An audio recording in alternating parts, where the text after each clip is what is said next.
आजकाल अनेक जण फिरायला गेल्यानंतर रील काढण्याचा प्रयत्न करत असतात आणि रील काढताना एवढे मग्न होतात की आपण कुठे आहेत याचा सुद्धा त्यांना अंदाज राहिलेला नसतो। अशीच एक घटना काल औरंगाबादमध्ये झालेली आहे।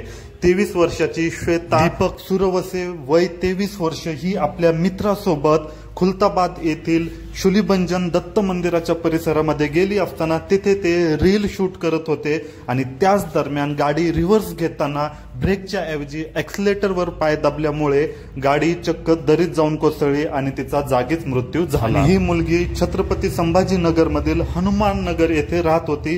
जेव्हा ही घटना कळली सगळीकडे शोककुलाब पसरली होती। ती तिच्या मित्रासोबत शिवराज संजय मुळे वय वर्ष 25 याच्यासोबत गेलेली असताना ही घटना झालेली आहे। म्हणून जर आपण अतिशय दुर्गम अशा भागात गेलेले असाल किंवा डोंगराळ भागात फिरायला गेले असाल तर रील्स काढण्यापेक्षा सगळ्यात जास्त अगोदर आपण आपल्या सेफ्टीची काळजी घ्यायला पाहिजे, त्याच नंतर रील्स काढणे किंवा इतर गोष्टी करायला पाहिजे। जर वेळेवरच काळजी घेतलेली असती तर हा जीव नसता गेला।